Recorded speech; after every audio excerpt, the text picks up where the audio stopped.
आज पनि खप्टेड बाबाको विचार विज्ञान किताबबाट शरीर मरे पनि विचार मर्दैनन् भन्ने शीर्षकलाई लिएर तपाईहरुसित आएको छु।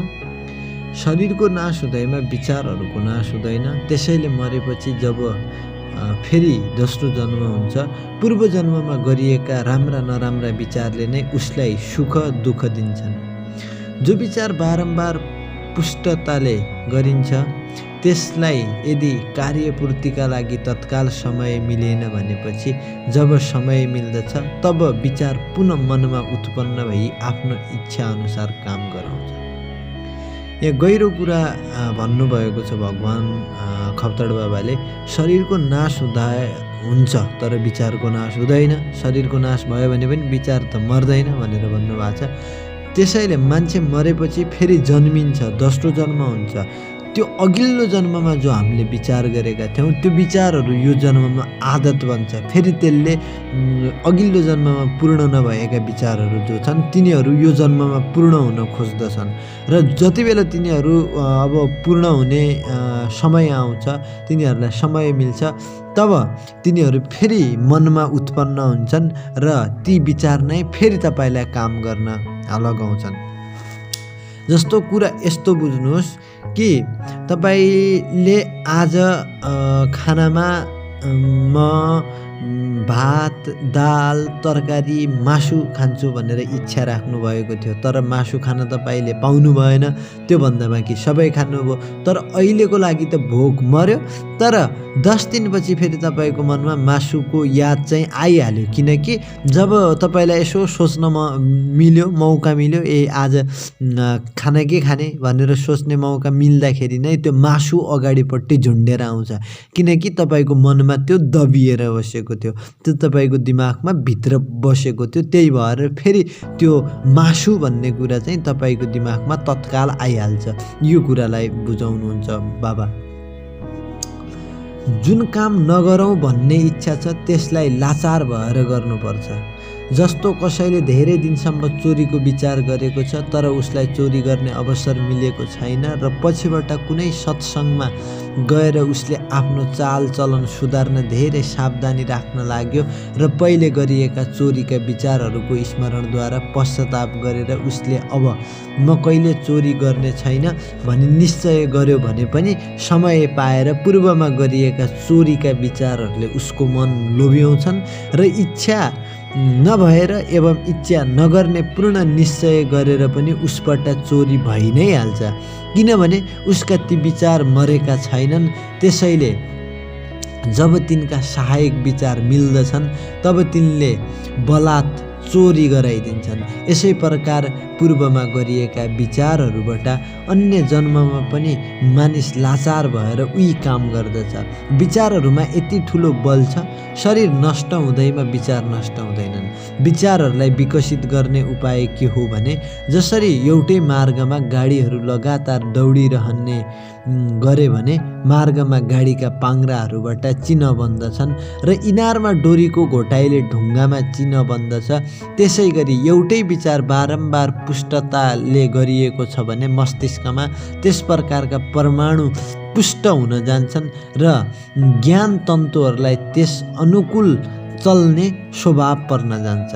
यसैले शरीर र मनका परिश्रम बिना सब कार्य आफै हुने गर्दछन्।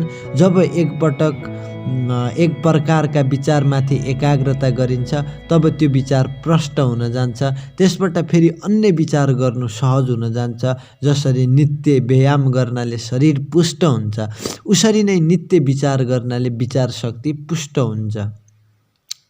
विचार शक्तिलाई पुष्ट पार्नु छ भने एउटै प्रकारका विचार पुष्टताले बारम्बार गर्नु पर्दछ।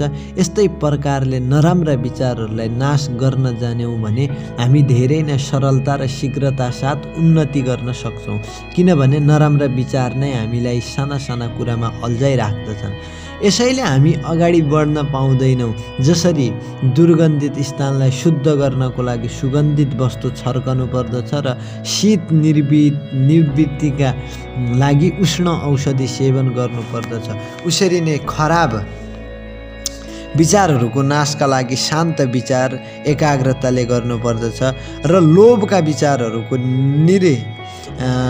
बिरी त्यर्थ सन्तोष र उदारताको विचार अधिकताले गर्नुपर्दछ।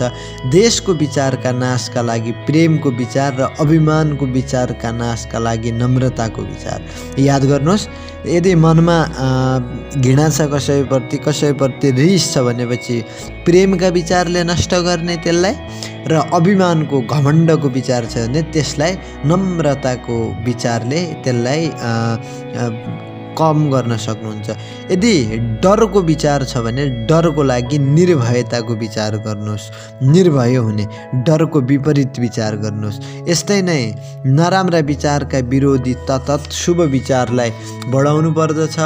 यसैलाई योग शास्त्रमा प्रतिपक्ष भावना तत्प्रतिषेधार्थ प्रतिपक्ष भावनाम काउन्टर थाउट भनेको छ। जब किसान आफ्नो खेतमा रोपेको खेतीलाई सुकाउन चाहन्छ तब सिँचाइ बन्द गरिदिन्छ। यसबाट त्यो बालीको वृद्धि आफै रोकिन्छ र खेती हुन सुक्न जान्छ। त्यस्तै नै आफ्नो मनमा जमेका नराम्रा विचारहरूलाई नष्ट गर्नु छ भने तिनलाई सिँच्न बन्द गरिदिनुपर्छ। अर्थात् त्यस प्रकारका विचारहरूलाई मनमा आउन दिनु हुँदैन। यदि आइहाल्यो भने पनि तिनलाई तत्काल निकालिदिनु पर्दछ। जस्तो पानी बिना वृक्ष थोरै कालमा सुकेर जान्छ, उस्तै नै नराम्रा विचारहरूलाई सहायता नमिल्नाले थोरै समयमा ती स्वयं नष्ट हुन्छन्। यसैले खराब विचारलाई उठ्नै नदिनु तथा त्यसका विरुद्ध मनमा राम्रा विचारलाई स्थान दिनाले नराम्रा विचार अति शीघ्र नष्ट हुन जानेछन्। मानिस नराम्रा विचार धेरै गर्छ र राम्रा विचार ज्यादै कम। यसबाट भय, सन्ताप, रोग, निराशा आदि अनेक व्याधिहरू देखा पर्दछन्। किनभने सबै प्रकारका दुःख नराम्रा विचारबाट उत्पन्न हुन्छन्। राम्रा विचार गर्नमा जति परिश्रम पर्दछ उति नै श्रम नराम्रो विचार गर्नमा पनि पर्दछ। यहाँनिर बुझ्नुपर्ने कुराहरू धेरै कुराहरू मैले देख्दछु। एउटा कुरा त अब अन्तिम कुरा म तपाईँलाई यहाँनिर भगवान्ले बुझाउनु भएको कुरालाई बुझाउन चाहन्छु।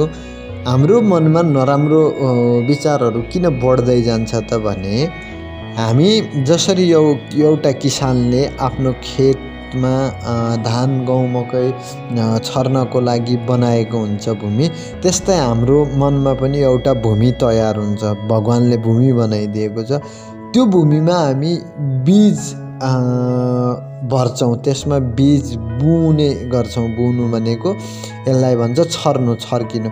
हामी बीज रूपमा नराम्रो विचारलाई त्यहाँ छर्किदिन्छौँ र त्यो नराम्रो विचारलाई सिँचाइ मिल्छ, त्यसमा पानी मिल्छ, त्यसमा सबै चिज मिल्छ र त्यो विचार फेरि के हुन्छन्, बिस्तारै फल्दै जान्छन् र तिनीहरूले दिने फल भनेको पनि दुःखै हुन्छ, नराम्रै हुन्छ, नराम्रो विचारको। यदि राम्रो बीज हामीले राखेको थियौँ, सुखका विचारहरूलाई राखेका थियौँ भने फेरि ती सुखका विचारहरूले सुखको बिरुवालाई बढाउँदै जान्छ।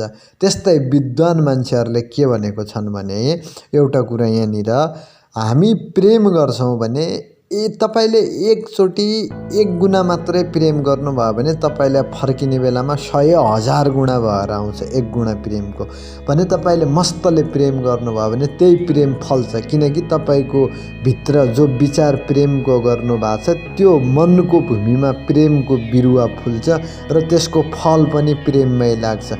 त्यो फलकोबाट निस्किने बिउ जो हुन्छ त्यसमा पनि प्रेमै हुन्छ। त्यो तपाईँको प्रेमै प्रेम भयो। यदि घृणा चाहिँ तपाईँले छर्किनु भएको छ भने फेरि त्यहाँबाट घृणाको बोट उत्पन्न हुन्छ। घृणाको फेरि त्यसमा बिउ उत्पन्न हुन्छ। त्यो हुँदा चाहिँ के हुन्छ, दुःखै दुःख चाहिँ नि जीवनमा हुन्छ। यदि सुख चाहिएको छ भने हामीले सबैभन्दा पहिला विचारलाई आफ्नो काबुमा राखेर विचारलाई चाहिँ उत्तम विचार गर्नुपर्ने हुन्छ। यो सबैभन्दा सजिलो उपाय हो। आजको लागि यति शान्तपूर्वक मेरो कुरालाई सुन्नुभयो। तपाईँभित्र बस्नुभएका भगवान्लाई म ढोग्न चाहन्छु। मेरो ढोगलाई स्वीकार गर्नुहोला। धन्यवाद।